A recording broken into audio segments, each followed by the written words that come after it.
Hi guys! Today, let's do a full face. Let's do a first impression review nitong Innisfree Longwear Cushion. Ilang buwan na tong nasa akin and I haven't tried it. Sabi ko, today is the day. Innisfree Longwear Cushion. It has SPF 50+, PA+++.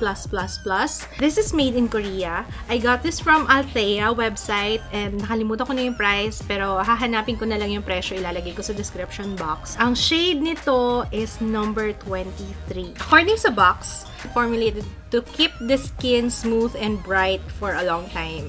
Usually, pag Korean products, brightening, diba? Talagang light sa face. Kasi yun yata ang in sa kanila. Yun ang gusto nila. Reduces the appearance of pores, discolorations, and imperfections and ensures a perfectly flawless complexion every time. Meron siyang sebum control.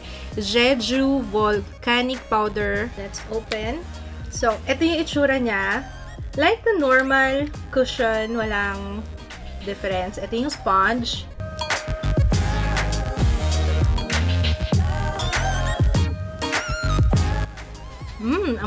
Amoy spa.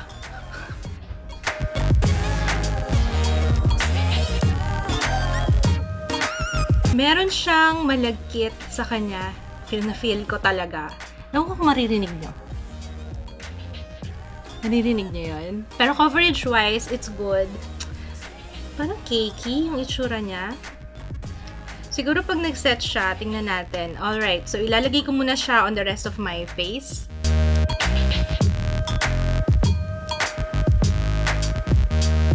Hindi ko gusto yung finish niya kasi parang hindi siya masyadong nag-blend. Hindi mukhang smooth yung skin ko. So, let's try na i-blend out. Nagbabalat yung mukha ko ito. Kaya siguro hindi maganda yung finish sa face ko. Pero ang talagang noticeable para sa akin is yung lagkit niya. Not good. Lalo na sa akin na oily ang skin. Pero gustong-gusto ko yung amoy niya. Amoy spa. I love it. Ang gagamitin kong setting powder is yung Ben Nye. Although hindi naman siya pink undertone. Pero dahil maputi siya, ito yung gagamitin ko. Hindi naman siya ganun kaputi. Parang sakto lang. Alam niyo naman mga Korean products talagang maputi sa face. Kapag naglalagay ng foundation or BB cream or kahit ano, pag naglalagay ng base, wag naman yung saktong-sakto sa kulay. Yun nga rin yung sabi ng nanay ko. Sabi niya, wag yung masyadong yung kakulay ng skin mo. Medyo lighter dapat yung nasa face kasi syempre ito yung unang haharap. Alam niyo yun, kaya nga nauso yung radiant, kailangan radiant, mag-brighten up yung face mo, 'di ba? Para lutang yung face. Pero hindi naman yung OA naman sa puti. I will just set it kasi ayoko talaga, hindi ko type yung pagka lagkit niya. Pero maganda yung coverage in fairness, ha? Alright, so tatapusin ko muna yung the rest of my face and babalik ako. Tapos na yung aking face. Oops, may lumagpas na mascara. What is this? Okay. Hindi ko gusto yung finish sa skin, although maganda yung coverage. Kasi kanina, nung naglalagay din ako sa neck, parang ang hirap niyang i-blend. Parang hindi siya sumasama sa balat ko. Kasi kapag naglalagay ako ng cushion, ganun-ganun lang, 'di ba? Stamping. I will let you know later kung okay naman. Baka naman mamaya pag medyo tumagal na siya sa face, baka gumanda siya. Pero sa ngayon, hindi ako masyadong i-impress. Pero coverage-wise, it is good. Mabango siya. And ano ba masasabi ko sa'yo? Innisfree. Medyo nainis ako dun sa lagkit. Kasi malagkit siya nung ina-apply. Pero nung nilagyan ko na, of course, nung nilagyan ko na ng setting powder, nawala yun. So, alright. It's 10:55 AM and babalik ako later for an update. Lalabas ako ngayon and nakita ko kanina mainit sa labas. Ayan, masusubukan natin siya sa pawis. Dahil siguradong ako na pagpapawisan ako. Okay, babalik ako later, guys. In fairness, guys, yung face ko, kahit na malagkit siya kanina, ngayon, hindi pa rin siya ma-oily. My goodness, it's been 6 hours. And hindi pa rin siya oily. So, mag-update na lang ako mamaya for my final thoughts na. Kasi, sa ngayon, hindi ko kailangan mag-touch up. Am I oily, Papa? Shiny yung face ko nila. So, yung kaninang sinabi ko na malagkit siya, so, umpisa lang. Ang galing naman. Kasi usually nang natatry ko na kapag malagkit siya sa face, expect ko na buong araw yan magiging malagkit. Pero, Wow! Innisfree talaga. Innisfree, ah. Innisfree. 11:47 PM last and final update, guys. I liked it. Sabi ko kanina malagkit siya, pero the entire day, hindi siya malagkit. Halika dito, love. Batang makulit, ayaw pa matulog eh. Oh, sali ka dito. Nihintay niya ako kasi hindi pa ako makapag-wash up. Hindi pa ako makahiga. Okay. First and foremost, kanina diba sabi ko malagkit siya. Pero after kong mag-set and then the entire day, wala akong na-feel na lagkit. Which is impressive kasi usually kapag ka-application pa lang tapos feeling ko ang lagkit niya na, expected ko na yan buong araw malagkit siya. Pero etong Innisfree, wow!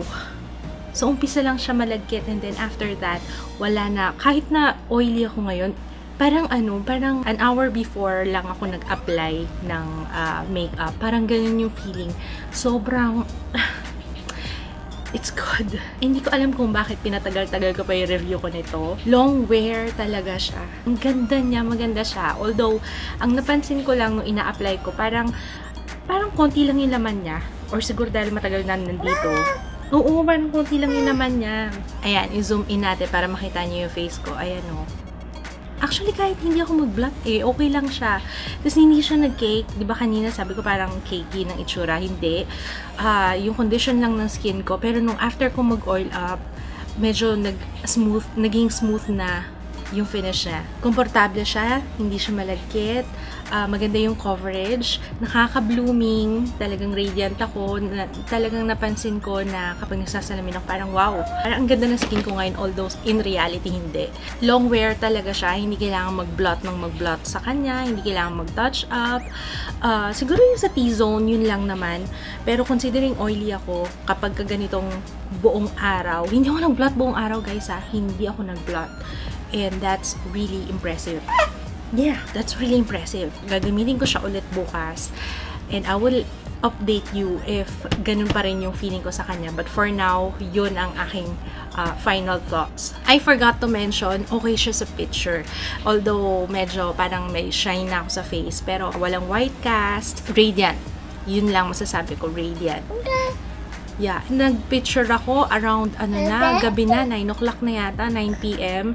Tapos, medyo haggard na ako, nag-oil up, pero maganda pa rin siya. Just an update dun sa Innisfree na cushion. 3 araw ko na siyang sunod-sunod na ginagamit and I like it. Although, I will not suggest this sa mga merong dry skin kasi definitely may emphasize na dahil nga it's okay yung oil control niya eh. So umpisa lang siya malagkit. But after mo mag-set with powder, okay na siya buong araw. Okay yung oil control niya. But, hindi maganda yung condition ng skin ko lately kasi lang niya akong puyat. So, meron akong mga areas na dry. May mga dry patches ako sa skin. So, ang ginawa ko, nag-primer ako, nag-moisturizer. So, yun ang maisasuggest ko, mag-moisturizer. Ginamit ko yung Nivea na aftershave balm. Okay naman siya. Naging effective siya. So, yun lang maisasuggest ko. But the oil control is really, really, really good. Okay yung coverage na. So, yun lang guys. Sana nakatulong tong review ko. I really liked it. It's really good para sa merong oily skin. Meron ako mga upcoming na reviews yung April Skin Cushion and yung yung isa pa, April Skin and yung Misha na Magic BB Cushion. Mag-subscribe kayo guys to get notified kung meron akong bagong review na i-upload. So yun lang, sana nakatulong tong review na to. Maraming salamat guys! See you again on my next video. Bye! Come on! Let's go! Thank you!